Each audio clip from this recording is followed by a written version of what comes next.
Good morning. We'll start with opening remarks by the Secretary General and the President, and then we'll take a few questions remotely. Secretary General. President Đukanović, dear Milo, welcome back to the NATO headquarters. It's great to have you here, and I really appreciate this opportunity to meet with you. Montenegro is a valued ally making important contributions to Euro-Atlantic security. You provide financial support to the Afghan security forces. You contribute to NATO's peacekeeping mission in Kosovo, building stability in the Western Balkans. And I welcome that Montenegro is increasing its defense spending. All of these contributions make our alliance stronger and safer. Just as NATO can count on Montenegro, Montenegro can also count on NATO. We continue to support you in the fight against COVID-19, providing essential medical supplies, including ventilators from NATO's new medical stockpile. This is NATO solidarity in action. At the same time, the security challenges we faced before the pandemic have not gone away. So NATO's air policing mission continues to ensure the safety of your skies with jets from Italy and from Greece. Today, we addressed the regional situation. Security and stability in the Western Balkans is important for NATO and for peace and stability in Europe.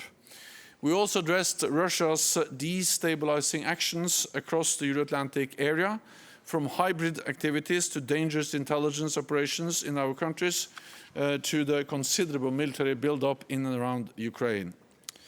These developments raise serious concerns. We agree that we must continue to support our partners, including in the Western Balkans, and to continue to strengthen NATO's deterrence and defense. We also discussed the NATO 2030 initiative, which is at the heart of the NATO summit in June. We must reinforce our defense and deterrence, broaden our approach to security, and work with partners to protect the rules-based international order. So I welcome Montenegro's support in this process.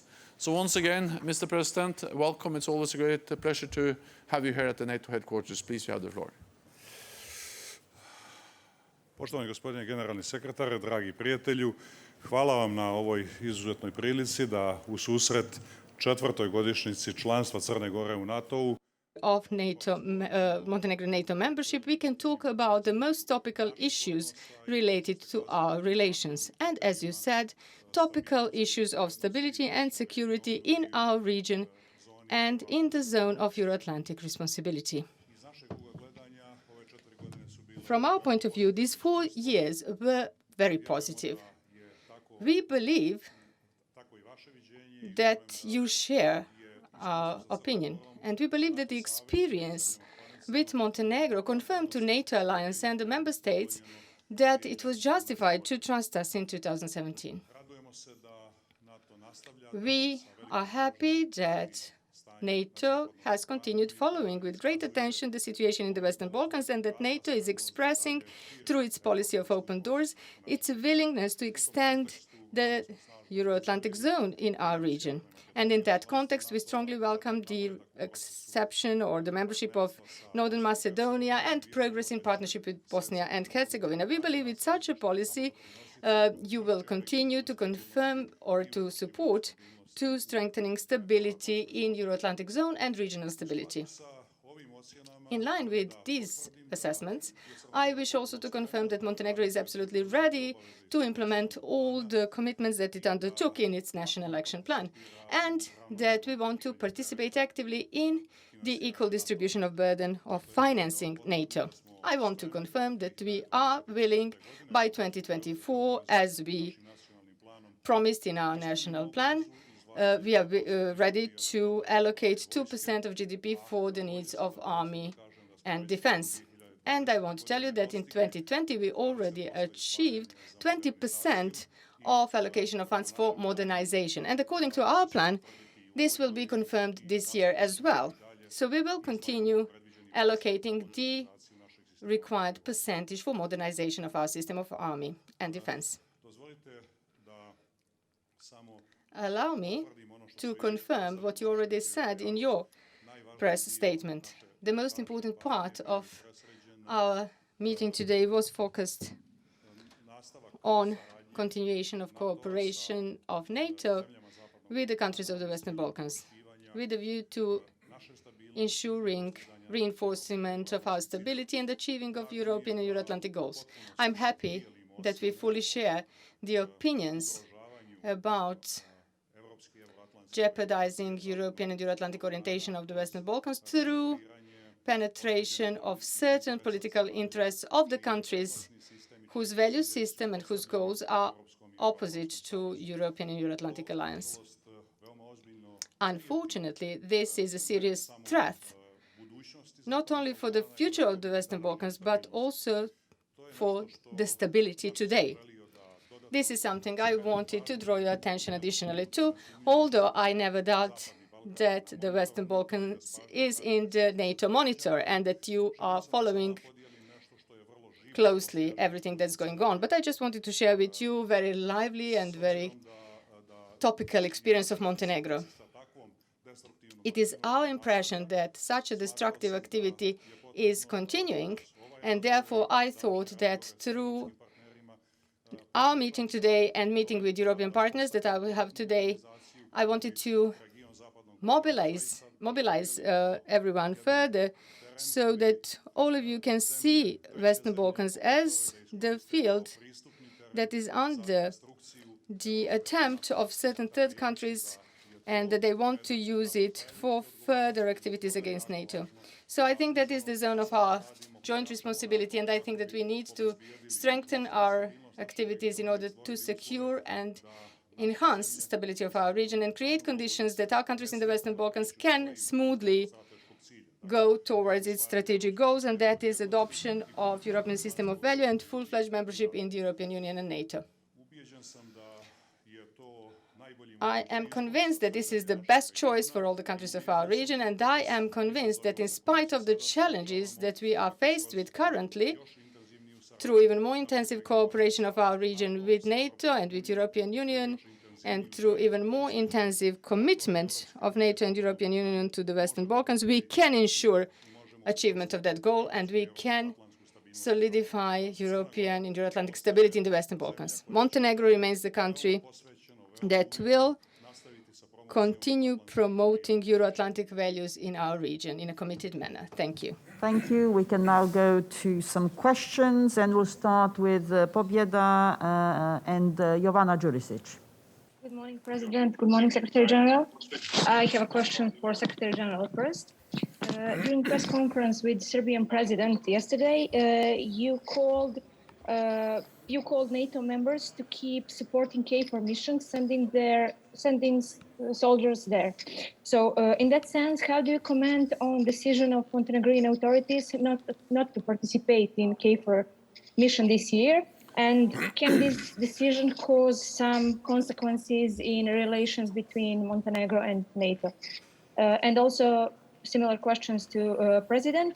You are also familiar with this decision. So, in your opinion, is this decision conditioned actually by previous threat from Democratic Front to some government members? And we'll raise this question during Defense and Security Council, where you are president of this body. Thank you. The KFOR mission in Kosovo is an important mission. It is based on a very clear UN mandate, and it is one of the most tangible expressions of NATO's commitment to peace and stability in the region.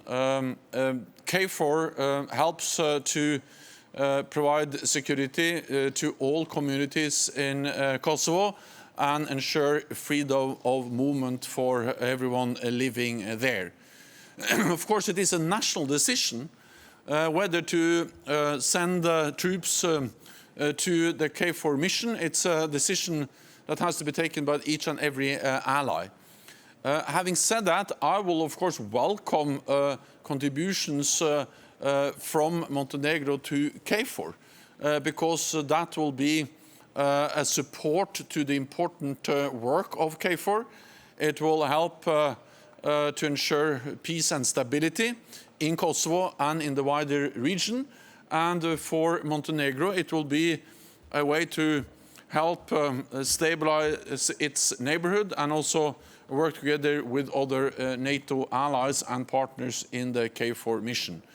Let me also mention that since NATO now is ending its rescue support mission in Afghanistan, many allies, including Montenegro, will have less commitments in Afghanistan, no longer any military presence in Afghanistan. And I think for many allies that will free up some additional resources and funds for contributing to other NATO missions, including the NATO mission in KFOR. So it is a national decision. At the same time, I welcome increased participation by NATO allies, including Montenegro, to the KFOR mission. Evo da odgovorim na vaše pitanje. Dio tog odgovora je naravno... A part of the answer was contained in the answer of the Secretary General. And I said in the introduction that we are very happy with cooperation with NATO in the period behind us. And I said that I expected that NATO thinks the same. And I would say that my expectation is based on high-quality participation of Montenegro in NATO missions in Afghanistan, Latvia, and Kosovo. As you know, all these decisions, according to the constitutional system of Montenegro, were rendered in the parliament. So that's where the answer, or part of the answer to your question, lies. So the decision about that has to be rendered in Montenegrin parliament. The initiative has to be taken by the Ministry of Defense, and then the Council for Defense and Security has to give opinion, and I chair that council. And after that, the final decision is to be rendered by the parliament. What I think about purposefulness of the increased participation, I will tell you, I think that it is a responsibility of Montenegro. Montenegro is a member of NATO, and it is a member of NATO from the region where this participation has to be showed. And it is twice as responsible for the stability of the region of the Western Balkans than other member states of NATO.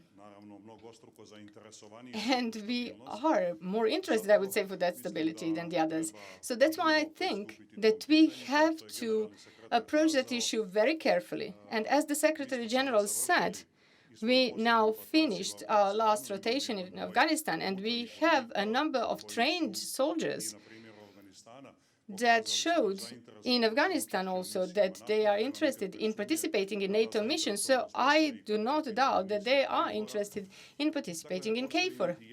So there is no serious reason why Montenegro wouldn't increase its participation in KFOR. You know that it was a political attitude of the previous government, and that I spoke about that and in favor of such a decision many times. Hesitations are, as you hinted, of political nature. Hesitations try to be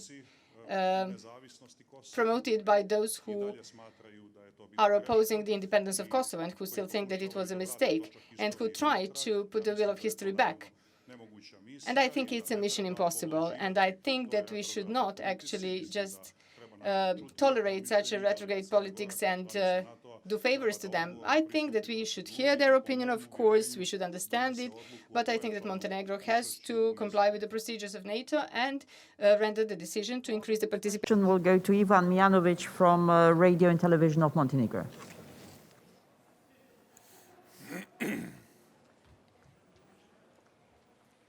Thank you very much. So my question was also related to KFOR mission, and gentlemen already gave their response about it. So I will address my question to Mr. Đukanović and also to Mr. Secretary General, if possible. After the August elections, Montenegro faced numerous challenges in the security sector, primarily related to appointments in areas of national security and defense. Do you think that these challenges are still present? And you said before that you were satisfied with the correct cooperation with NATO during 4 years. And are you satisfied with the current cooperation now of Montenegro with the NATO allies? Thank you very much. Definitivno u ime države Crne Gore. Definitely, on behalf of the state of Montenegro, I can say that we are happy with cooperation with NATO and that we are very interested in deepening that cooperation. I assume that your question is related to the new structures of new authorities in Montenegro and to the model of cohabitation of structures in power, where since 30th of August, the parliamentary majority and executive branch of power is composed of those who advocated a policy that was strongly against NATO before 30th of August. But we have to admit that immediately after the parliamentary elections, this new parliamentary majority signed an agreement where they confirmed that they would follow the strategic policy and course of Montenegro and respect international commitments. We all see what it looks like in practice. There are certain inconsistencies. There are certain situations where they don't find their right weights, but there are certain things related to the problem that you reminded us of, the security of NATO data. And as you know, the state of Montenegro in relation to that initiated the procedure of political but also of legal responsibility. And I don't believe that this process is over. It will continue. And what is certain is that the political responsibility for that mistake exists and that the government has to face that, the government and the Prime Minister. As for the question whether it jeopardizes the relations between NATO and Montenegro, I think it does not. I think that in NATO there is the awareness about how this is a new political experience, that we have the ruling structures in Montenegro now who were waiting for their chance for 30 years and that they are now showing that they don't know how to act within the first couple of months of what of their ruling. And of course, the understanding is getting smaller and smaller. Nobody has the right to be irresponsible and to make many mistakes in ruling a country. So this is definitely a political mistake, and it definitely has to be sanctioned. If you have the responsibility of the executive branch of power, it has to be sanctioned. But I believe that this cannot jeopardize the trust of NATO in Montenegro. And I believe that in Montenegro there is still a very strong political movement, which is currently in the opposition, but it is a very strong and intensive opposition, but it is dominant in the society. And that movement will not allow Montenegro to give up on its strategic course of European and Euro-Atlantic policy. Last question from Milo Đukanović from VST.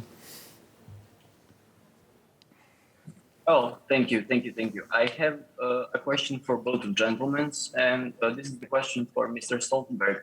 How are you satisfied with the cooperation with the new government thus far? And is the cohabitation between the president and government affecting the NATO's cooperation with Montenegro? And my question for President Đukanović is the following.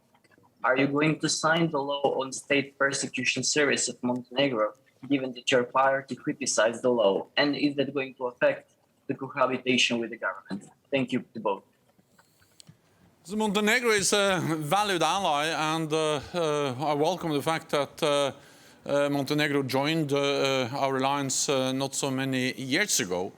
Then, of course, we are an alliance of 30 different nations with different political parties in power, and also changes of power in the different countries after democratic elections. That's part of what NATO is. That's the way we are working.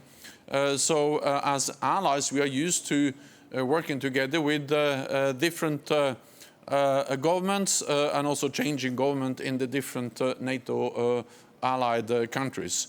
What I welcome is that, of course, also the new government clearly has expressed their commitment to NATO, to the transatlantic bond, and to continue to work together with other NATO allies.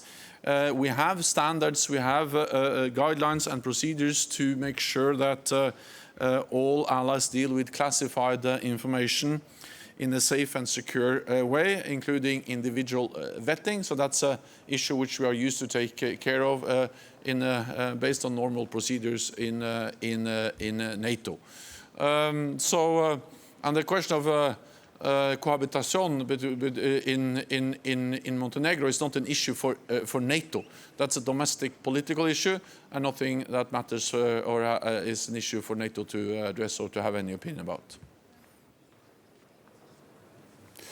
Veoma kratko, znači već 2 dana sam... For 2 days already I am outside of Montenegro, and my legal advisors carefully monitor the conditions for signing the adopted law on state prosecution service. And when I come back to Montenegro tonight, I will analyze their expert opinion, and tomorrow I will render the decision for which I can certainly say that it will be in line with the constitution of Montenegro. Whether that decision, positive or negative, will influence the process of cohabitation is not influence my decision. You already know what my opinion is. Cohabitation is not, in my opinion, a process where one side has to prove its commitment to that process by accepting everything that the other party is doing. That is not a cohabitation. Cohabitation is working together. Each works in its own zone of responsibility, but both work in the interest of national interest of our state. I try to do so from the position of the President of State, and that's how I will treat this issue as well. Thank you very much. This concludes this press point. Thank you.